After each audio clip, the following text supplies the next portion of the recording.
Oi, gente, tudo bem? Me chamo Thiago Angelim, sou professor de Geografia de Estudos Amazônicos do Colégio NEPA e estou aqui para dar uma aula para vocês, meus alunos, referente ao conteúdo da segunda avaliação, que seria regionalização do Brasil. Eu bem falei com vocês no primeiro bimestre que a gente ia tratar o Brasil durante o ano todo, então aqui estamos.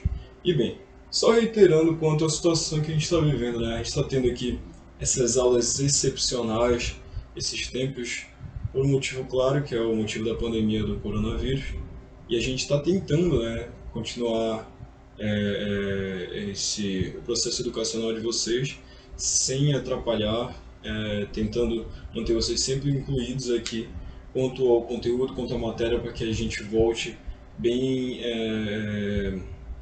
posicionado quanto a tudo isso, quando tudo isso voltar e vai voltar, e a gente possa fazer nossas revisões e possa fazer a segunda avaliação de um jeito bem saudável, ok? Bora lá para o conteúdo. Aqui a gente vai falar sobre regionalização do Brasil, novamente, né?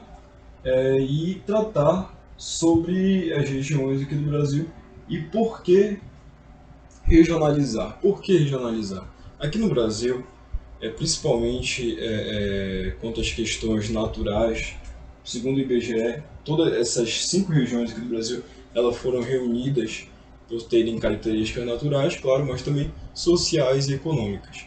Essas divisões regionais aqui que existem no Brasil, elas são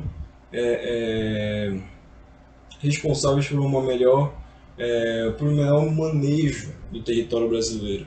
Ou seja, quando ele se subdivide assim, em estados e municípios, sempre prevalecendo a autonomia da autoadministração desses lugares, fica um pouco mais fácil de designar políticas públicas, designar certos aparatos sociais para essas regiões quando elas estão ali subdivididas dessa forma. Aqui, segundo o IBGE, elas são divididas a partir das suas características naturais, ou seja, a Amazônia ela tem essa característica natural dela das florestas equatoriais, florestas úmidas, densas, o Nordeste com semiárido, o Centro-Oeste com cerrado, a região dos mares de morro, que a gente tratou no mês passado ali do Sudeste, e os pampas ali na região mais fria, mais temperada do Brasil, que é o Sul. Ok, bora pra cá. A gente já entendeu o que seria regionalizar, né? O que seria regionalização e qual a necessidade dela para o nosso país no momento e sempre, né? Quando tendo mais autonomia e mais noção de quantas questões de políticas públicas e etc. Ok? É mais fácil cuidar de um país quando ele é regionalizado e subdividido assim. Então a regionalização é justamente para isso, para ter um melhor manejo desse território aqui, que é muito grande. Aqui, regiões do Brasil são um agrupamento de unidades federativas, estados, reunidas a partir de fatores naturais e sociais. O Brasil é um país continental, 8.514.876 km², é muito grande mesmo.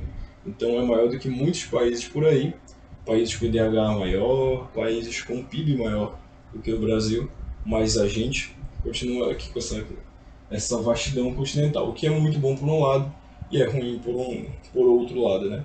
É bom porque a gente tem uma dimensão cultural e econômica e social enorme, de culturas, de pessoas, de valor de população mesmo, de valor de povo mesmo. A gente tem bastante disso. Mas isso esbarra justamente no que eu falei. É um território muito longo, um território onde as coisas são distantes. A nossa região norte aqui já sofreu bastante, desde a adesão do Pará para cá. A gente já sofreu muito mesmo com essa questão de estar distante do Sudeste, das regiões onde de fato são decididas as concessões políticas aqui desse país, né? Então a gente sempre se vê longe, distante, isso vê nas nossas próprias relações, quando a gente vai ter alguma encomenda ou algo do tipo, sempre coloca uma taxa a mais aqui para nossa região, por ser muito distante, né? Então tudo isso aí atrapalha. A tecnologia veio para burlar um pouco isso, mas ainda continua sendo difícil justamente quanto à questão física e local de estar distante dos principais centros do Brasil, né? Enfim, estando divididos em estados, distritos e municípios, como eu disse, essas subdivisões que elas ocorrem justamente para ficar mais fácil de se governar um país. E todos possuindo sua auto-administração, percebam, auto-administração, cada um possui, se auto-administra, se cuida, né? Mas somente a União, o país Brasil, ele é soberano, soberano acima de todos esses municípios e estados e distritos do país. E aqui são as 5 regiões do país, né? Norte, Nordeste, Centro-Oeste, Sul e Sudeste. O Norte aqui é a nossa região, Nordeste, o Centro-Oeste, o Sudeste e o Sul. A gente vai ver ao longo das próximas aulas cada região dessa específica e as características, seja culturais, seja sociais e econômicas dela. Prestem atenção. E aqui um pouco da história da regionalização do Brasil. Isso aqui desde o momento do descobrimento das grandes navegações, e a gente vai chegar até 1750, e na próxima aula a gente vai continuar essas histórias aqui e já vai partir para esse destrinchamento de cada região específica do nosso país. Olha aí, 1494, Tratado de Tordesilhas, que a gente já tratou em algumas aulas aqui, que foi aquela divisão em 15 terras, né, para cada ponto, que viram as capitanias hereditárias, mas que nessa época aqui, em 1494, quando o Brasil ainda não tinha sido descoberto, foi uma divisão tanto entre Espanha quanto Portugal, que as terras que estivessem a oeste seriam da Espanha e as terras que estivessem a leste seriam de Portugal. Então o Brasil estava aqui nesse meio e o Tratado de Tordesilhas passou por cima dele traçando, então já era mais ou menos uma divisão regional aí, bem arcaica, mas era uma divisão. Em 1502, depois do descobrimento do Brasil, que foi feito o primeiro mapa daqui, ainda só sabendo que o que tiveram descobertos ali, a terra de Veracruz, Salvador, enfim, essa área ainda muito limitada do Brasil. 1534 já a divisão, depois de descobrir algumas partes do Brasil, a divisão das capitanias hereditárias que foram essas 15 faixas de terra distribuídas a donatários de confiança do rei de Portugal, que era a nossa metrópole, a gente ainda era colônia, que algumas dessas capitanias não deram muito certo, essa divisão regional aí, poucas delas deram, poucas foram frutíferas e boas economicamente para Portugal. Então, logo depois, 1573, depois de cerca de 30, 40 anos aí, que houve uma outra divisão, que foi essa divisão do Estado do Maranhão e Estado do Brasil. Isso antes do Tratado de Madrid, que dividiu a América entre Portugal e Espanha.